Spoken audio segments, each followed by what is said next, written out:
नमस्कार, NB news में आपका स्वागत है। मैं हूं आपके साथ काव्य नौटियाल और आप देख रहे हैं हरियाणा चौपाल। जैसे को तैसा और लठ उठाने के बयान को हरियाणा के मुख्यमंत्री मनोहर लाल ने वापस ले लिया है। मुख्यमंत्री शुक्रवार को पंचकुला में श्री माता मनसा देवी मंदिर में माथा टेकने पहुंचे थे। इस दौरान उन्होंने कहा कि प्रदेश में हो रहे भारी विरोध के बीच वे बयान वापस लेते हैं। लठ उठाने वाले बयान पर सीएम की नरमी। मुख्यमंत्री मनोहर लाल ने बयान लिया वापस। आत्म सुरक्षा के तहत दिया था बयान। मनसा देवी मंदिर में हुआ आभास, माता रानी करती है सबकी रक्षा। पंचकुला में श्री माता मनसा देवी मंदिर में माथा टेकने पहुंचे मनोहर लाल माता के दर्शन के बाद काफी खुश दिखाई दिए और साथ में एक ऐसा बयान दे दिया जिसके सभी मुरीद हो गए। दरअसल जैसे को तैसा और लठ उठाने वाले बयान को मुख्यमंत्री ने वापस ले लिया है। उन किसान भाइयों को जिनको इसका थोड़ा कष्ट पहुंचा है, उनके लिए बताना चाहता हूं कि मैं उस बयान को वापस लेता हूं, क्योंकि मैं नहीं चाहता कि हरियाणा में किसी प्रकार की कोई लॉ एंड ऑर्डर की स्थिति बिगड़े, शांति भंग हो। आखिर तो शांतिपूर्वक तरीके से आंदोलन करना सबका अपना अधिकार है, वो करें, लेकिन इतना ही है, एक सीमा से आगे किसी को नहीं बढ़ना चाहिए, किसी को चोट नहीं पहुँचानी चाहिए, किसी की गाड़ी नहीं तोड़नी चाहिए। अगर ये सब होता है तो एक तरफा बातें चलना भी ठीक नहीं है। इसलिए जहां मैं अपने उस बयान को वापस लेता हूं, मैं माँ शक्तिदायिनी मनसा देवी शक्तिपीठ को आराधना करता हूं कि सबको सद्बुद्धि दे और हरियाणा में एक शांतिपूर्ण माहौल बने। वहीं आगे मनोहर लाल ने कहा कि पूरे प्रदेश में किसान संगठनों, किसान नेताओं और लोगों की ओर से विरोध किया जा रहा है, जिसके चलते वो अपने इस बयान को वापस लेते हैं। साथ ही किसानों के हितों को देखते हुए लगातार किसानों के लिए काम किया जा रहा है। किसानों के हित में लगातार सोचते रहते हैं। इस बार वर्षा ज़्यादा हुई, उस वर्षा के कारण से फसल का खराबा हुआ। हमने स्पेशल गिरदावरी के ऑर्डर दिए और जैसे ही गिरदावरी की रिपोर्ट तैयार होती है, हम उन सब किसानों को जिनको बीमा कंपनियां कंपनसेशन नहीं देंगी, उनको हरियाणा सरकार कंपनसेशन देगी। अभी जैसे प्रोक्योरमेंट का भी सीज़न है, इसमें भी वर्षा के कारण से कुछ कठिनाइयाँ आई हैं, उनको भी हम लगातार हल कर रहे हैं। हम लोग गरीब परिवार, चाहे वो किसान हो, मजदूर हो, दुकानदार हो, कोई भी हो, ऐसे गरीब परिवारों के लिए जो मुख्यमंत्री अंत्योदय परिवार उत्थान योजना, इसका जो एक अभियान चालू किया है, छोटे किसानों को इसका बहुत बड़ा लाभ होने वाला है। इतने सारे हमारे पास कार्यक्रम जो हम लागू कर रहे हैं, हमें तो उनको लागू करने के लिए, उनको आगे बढ़ाने के लिए ही फुर्सत नहीं है, समय नहीं है। तो हम इन बातों को लेकर के किसी प्रकार की कोई समाज में टकरार नहीं बढ़ाना चाहते, तो इस नाते से मैंने ये सारी बात कही है। जिस दौरान मुख्यमंत्री ने अपने बयान पर यू टर्न लिया, उनके साथ हरियाणा विधानसभा अध्यक्ष ज्ञानचंद गुप्ता समेत प्रदेश और पंचकुला जिले के कई बीजेपी नेता और पदाधिकारी मौजूद रहे। दरअसल पिछले हफ्ते हरियाणा के मुख्यमंत्री मनोहर लाल का बयान सामने आया था, जिसके बाद विपक्ष आक्रामक हो गया था। News desk, NB news. Haryana के गृह एवं स्वास्थ्य मंत्री अनिल विज ने नारायणगढ़ में किसानों द्वारा नायब सैनी पर गाड़ी चलाकर किसानों को घायल किए जाने के आरोप लगाए जाने के बाद अपनी प्रतिक्रिया दी है। अनिल विज ने कहा है कि नारायणगढ़ में जो भी मामला हुआ उसमें दोनों पक्षों की रिपोर्ट दर्ज कर ली गई है और डीएसपी को इसकी जांच मार्क कर दी गई है। जो भी तथ्य सामने आएंगे उस पर काम किया जाएगा। यूपी के लखीमपुर में हुए घटना पर बोलते हुए अनिल विज ने कहा कि विपक्षी पार्टियों के पास कोई मुद्दा नहीं है और ये देश की शांति को भंग करना चाहते हैं। लखीमपुर में जो भी घटना हुई है उसकी सरकार ने जांच मार्क कर दी है और जो भी रिपोर्ट आएगी उसके अनुसार कार्रवाई की जाएगी। मुद्दा विहीन विपक्ष उसको भड़काना चाहता है, उस पर राजनीति करना चाहता है, पर हिंदुस्तान की जनता उनकी सच्चाई को पहचान चुकी है।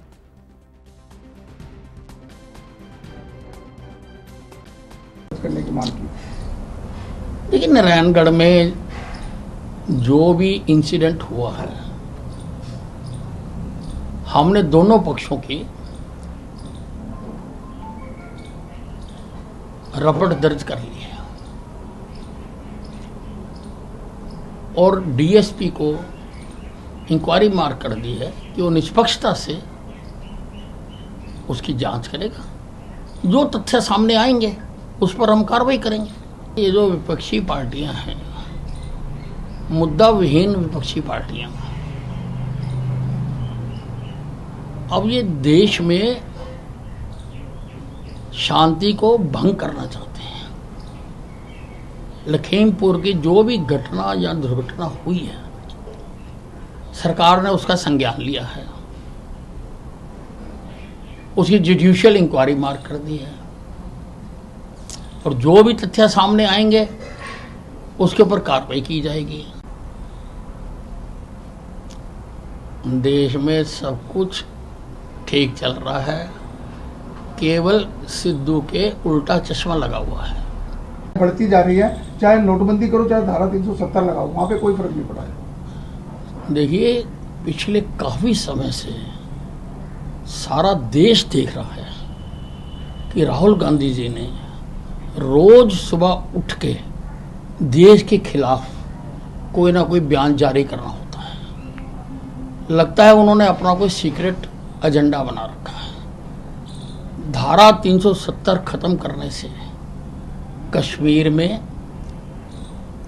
बहुत फर्क पड़ा है और जो आतंकवादियों की घटनाएं हो रही हैं उन पर भी पूरी निगरानी रखी जा रही है और पूरी कार्रवाई की जा रही है। जारी किया था क्या? नहीं, मैंने ये आदेश दिए हैं कि सारा मेडिकल स्टाफ जो भी उनकी प्रेस्क्राइब्ड यूनिफॉर्म है वो यूनिफॉर्म डालकर विपक्ष अब जनता के समक्ष कार्यक्रम चला रहे हैं कि हम जाएंगे, लोगों की शिकायतें सुनेंगे। आपको लगता है कि उनको इस प्रकार की करने की जरूरत है और अपने कार्यकाल में क्या वो लोगों की जनता से सुनते थे? अब ऐसा है, भूपिंदर सिंह हुड्डा भी अपनी डूबती हुई किश्ती को बचा के रखना चाहते हैं। अब उनके एमएलए उनके खिलाफ बोल रहे हैं, वो उनके खिलाफ लिख के दे रहे हैं। उनकी अध्यक्ष भी उनको स्थान नहीं दे रही है। तो किसी प्रकार से अपने आप को जिंदा रखने के लिए इस प्रकार। यहाँ रुके छोटे से ब्रेक के लिए, जल्द हाजिर होते हैं।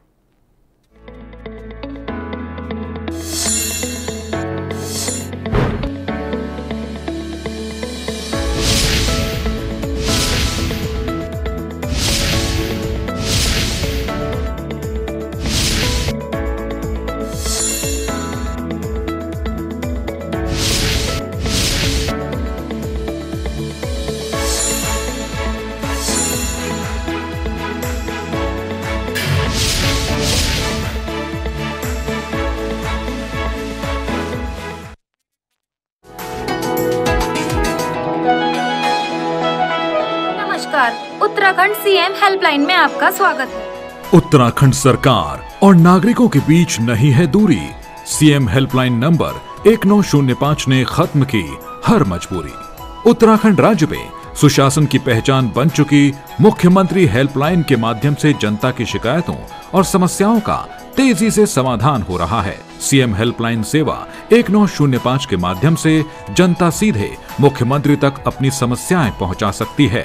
सरकारी विभागों में पारदर्शिता और कार्यशैली में गुणवत्ता के साथ जवाबदेही तय करना प्रदेश सरकार की सर्वोच्च प्राथमिकताओं में शामिल है, जिस लक्ष्य को हासिल करते हुए सीएम हेल्पलाइन 1905 शानदार कामयाबी हासिल कर रही है। आपने सीएम हेल्पलाइन में कोई अपनी शिकायत दर्ज करवाई थी?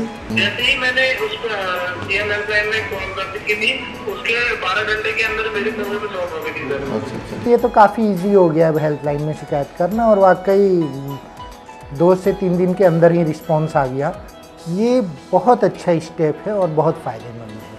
आज राज्य में सुराज और सुशासन के साथ साथ सरकार के प्रति जनता के भरोसे की नींव को मजबूत कर रही है सीएम हेल्पलाइन 1905। सुशासन की दिशा में उत्तराखंड सरकार के बढ़ते कदम। सरकार और जनता के बीच सिर्फ एक कॉल ले दूरी की कम।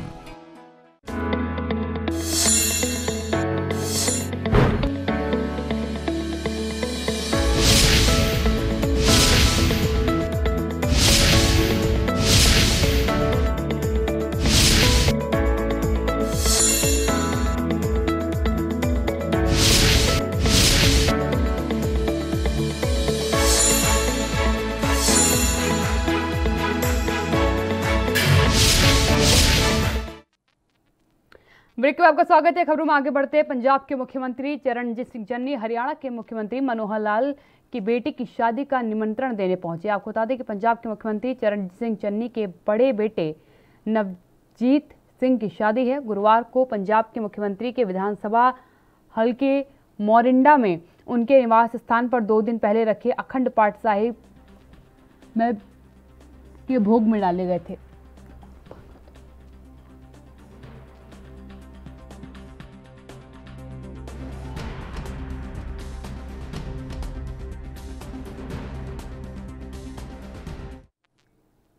बीजेपी के प्रदेश अध्यक्ष ओम प्रकाश धनखड़ ने आज प्रदेश बीजेपी के महामंत्रियों संग एक बैठक की।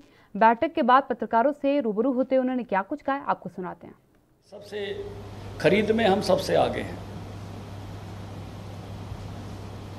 सभी फसलों की खरीद हम यहाँ करते हैं और अगर नहीं कर रहे हैं तो उसको भी हम भावांतर भरपाई में लेकर आए हैं कि किसान को उसको पूरा पैसा मिले। हमारा मंडियों का नेटवर्क सबसे अच्छा है, हमारी खरीद की मशीनरी सबसे अच्छी है, हमारी पेमेंट डायरेक्ट होने लगी है और पेमेंट लेट होने पर ब्याज भी दे रहे हैं। हम बेस्ट हैं इसमें। बेहतर जल प्रबंधन, हमारे पास जो उपलब्ध पानी है उसका हमने बेहतरतम जल प्रबंधन करने का प्रयास किया है। घरों से जल से नल पहुंचाने में हम देश में अव्वल राज्यों में हैं। हमने सरप्लस पानी को उन इलाकों तक पहुंचाया है, टेल तक 1400 टेल हैं। जब भी हमारे पास पानी पूरा हुआ है हमने टेल तक पानी दिया है। हमने ऐसी सूखी हुई नदियों में, दोहान है,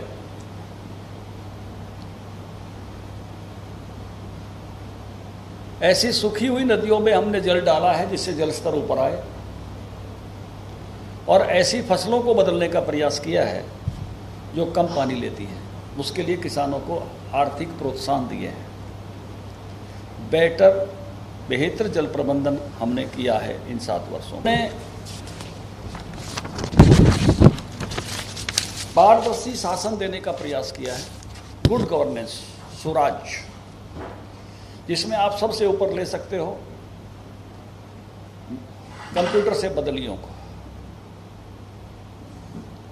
जिसमें आप ले सकते हो डायरेक्ट डीबीटीज को, आज इसमें आप ले सकते हो पेंशन खाते से देने को,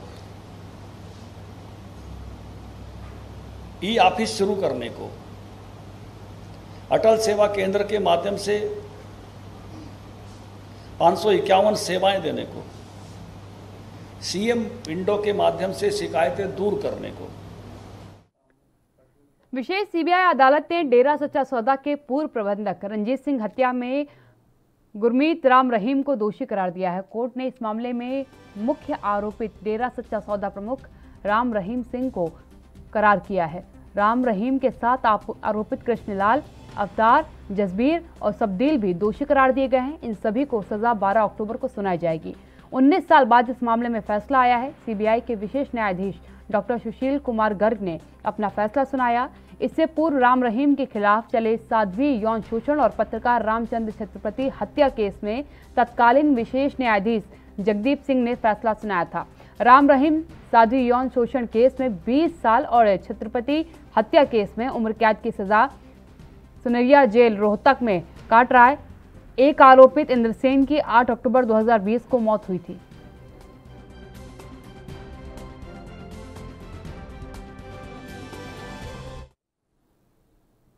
इलाहाबाद उपचुनाव के लिए आज अभय सिंह चौटाला ने नामांकन पत्र भरा। इस दौरान उन्होंने कहा कि मुझे पूर्ण विश्वास है कि इलाहाबाद की जनता और आप सभी के सहयोग और आशीर्वाद से 3 काले कानूनों के खिलाफ ऐतिहासिक जीत दर्ज करेंगे।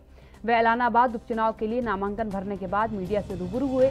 इस दौरान उन्होंने कहा कि इलाहाबाद की जनता 3 कृषि के काले कानूनों, हर रोज बढ़ती महंगाई और प्रदेश में बढ़ते भ्रष्टाचार के खिलाफ वोट की चोट से केंद्र और प्रदेश की सरकार को सबक सिखाएगी।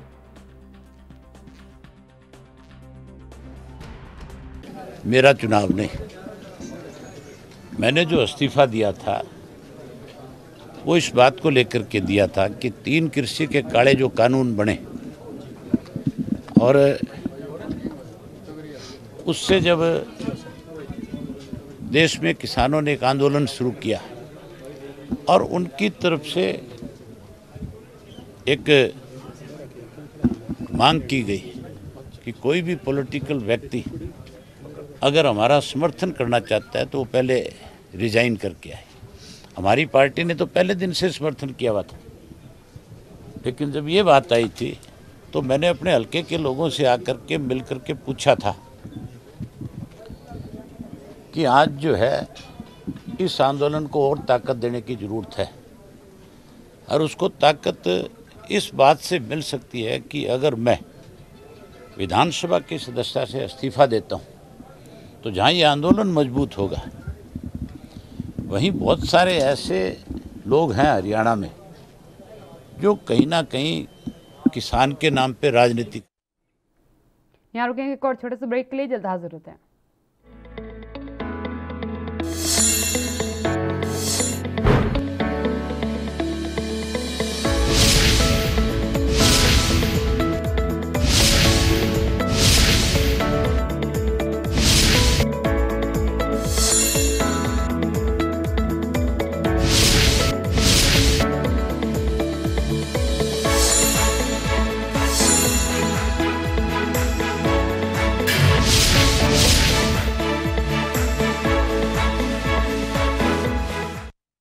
कोरोना महामारी ने मुश्किल हालात पैदा कर दिए हैं। इस मुश्किल समय में केंद्र और राज्य सरकार हर नागरिक के प्रति अपनी योजनाओं के माध्यम से राहत पहुंचा रही है। आज उत्तराखंड राज्य में खाद्यान्न योजनाओं को पहुंचाने में प्रदेश के मुख्यमंत्री पुष्कर सिंह धामी ने कोई कसर नहीं छोड़ी है। आज सरकार अंत्योदय अन्न योजना में प्रति परिवार 35 किलो खाद्यान्न, जिसमें 13 किलो 300 ग्राम गेहूं और 21 किलो 700 ग्राम चावल, एवं प्राथमिक परिवार योजना में प्रति माह प्रति यूनिट 5 किलो खाद्यान्न, 2 किलो गेहूं एवं 3 किलो चावल का वितरण सस्ती दरों पर कर उन्हें राष्ट्रीय खाद्य सुरक्षा योजना से लाभान्वित करने का जिम्मा उठा रही है। सरकार द्वारा NFSA कार्ड धारकों को प्रधानमंत्री गरीब कल्याण अन्न योजना के अंतर्गत नवंबर तक मुफ्त 3 किलो गेहूं और 2 किलो चावल प्रति यूनिट वितरित किया जा रहा है। राष्ट्रीय खाद्य सुरक्षा के 14 लाख परिवारों के अतिरिक्त राज्य के लगभग 10 लाख राशन कार्ड धारकों को राज्य खाद्य योजना के अंतर्गत 7.5 किलो राशन, जिसमें 5 किलो गेहूं और 2.5 किलो चावल हर महीने उपलब्ध कराया जा रहा है। राज्य के लगभग 24 लाख सार्वजनिक वितरण प्रणाली के लाभार्थियों को 2 किलो चीनी प्रति कार्ड अगस्त तक वितरित की गई है। राज्य में आए प्रवासियों को वन नेशन वन राशन योजना से लाभान्वित किया जा रहा है। खाद्य सुरक्षा योजनाओं में पारदर्शिता हो और अपने अधिकार की जानकारी हर व्यक्ति को हो, इसके लिए उत्तराखंड सरकार ने हेल्पलाइन नंबर 1800-180-4188 जारी किया है। उत्तराखंड का हो रहा सर्वांगीण विकास, राज्यवासियों को मिल रहा राष्ट्रीय खाद्य सुरक्षा योजना का लाभ।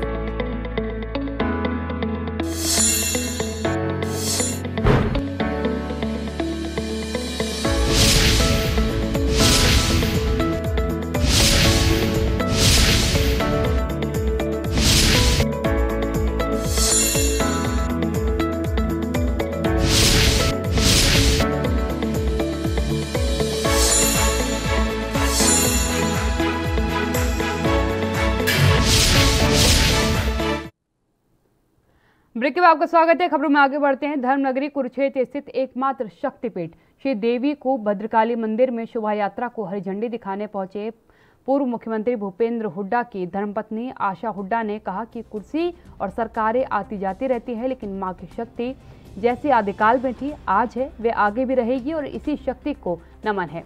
एलानाबाद उपचुनाव के बारे में उन्होंने कहा कि चुनाव की हार जीत से उन्हें कुछ नहीं लेना, क्योंकि वे राजनीतिक व्यक्ति नहीं हैं। उन्होंने कहा कि मैंने परिवार की सुख शांति और समृद्धि की कामना के साथ साथ पूरे हरियाणा प्रदेश की जनता के लिए सुख शांति मांगी है, क्योंकि जो वर्ग आज प्रदेश में दुखी और सड़कों पर धक्का खा रहे हैं, माता उनके दुख और हर और मनोकामना को पूर्ण करे। कोरोना मुक्ति पर उन्होंने कहा कि प्रदेश और देश में विश्व की जनता रोग मुक्त हो।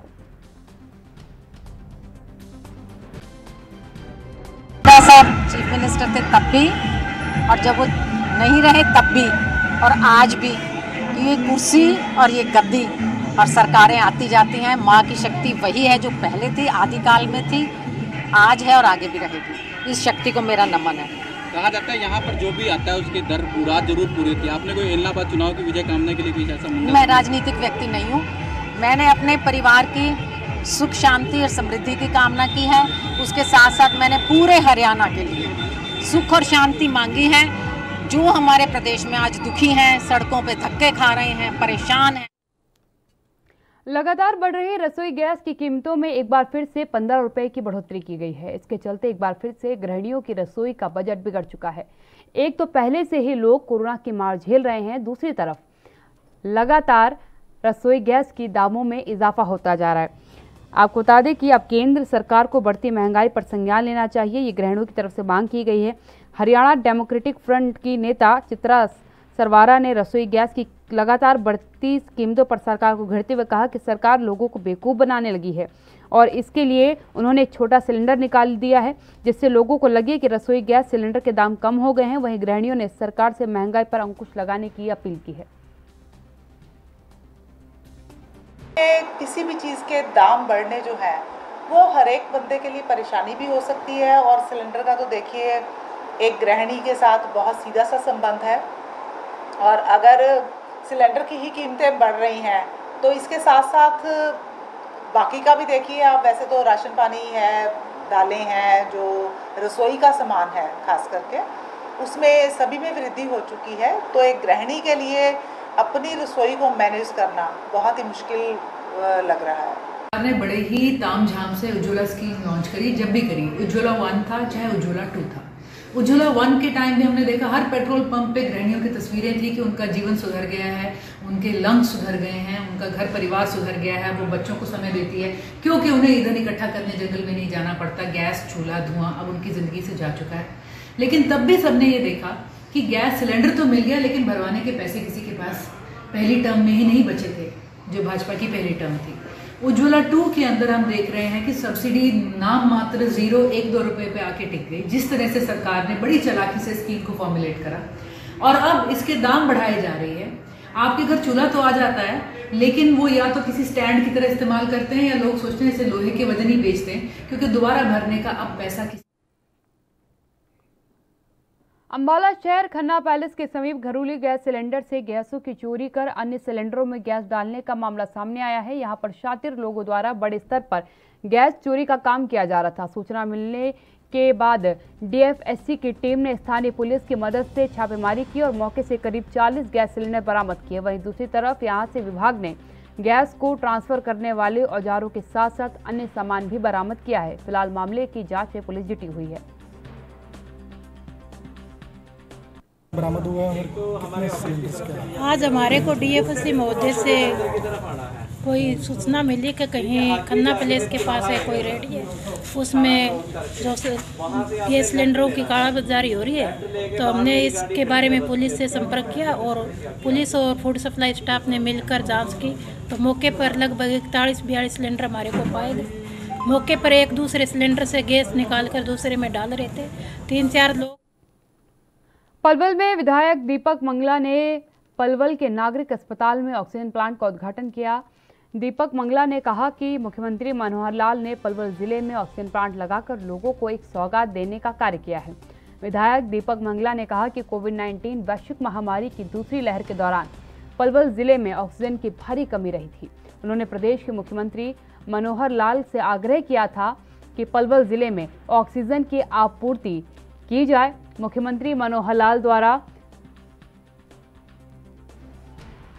पलवल और होडल में ऑक्सीजन प्लांट लगाने को मंजूरी प्रदान की गई। पलवल में ऑक्सीजन प्लांट शुरू हो गया है जिसमें 1 मिनट के अंदर 500 लीटर ऑक्सीजन बनकर तैयार हो जाती है। इसके अलावा ऑक्सीजन को स्टोर करने के लिए अलग से एक टैंक बनाया गया है। अस्पताल के सभी बेडों पर सीधे पाइपलाइन के जरिए ऑक्सीजन से जोड़ दिया गया है।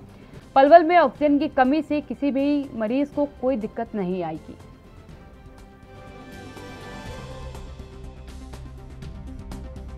ये 1 मिनट के अंदर 500 लीटर ऑक्सीजन बनाएगा फ्रेश एयर से और यहाँ पर 5 मीट्रिक टन ऑक्सीजन की स्टोर की भी व्यवस्था है और हमारे अस्पताल के जितने भी बेड हैं सब सीधे पाइपलाइन से ऑक्सीजन से जोड़ दिए गए हैं और अब इससे हमारे इस पलवल के अंदर ऑक्सीजन की कमी को लेकर के किसी भी हमारे पेशेंट को कोई दिक्कत नहीं आने वाली।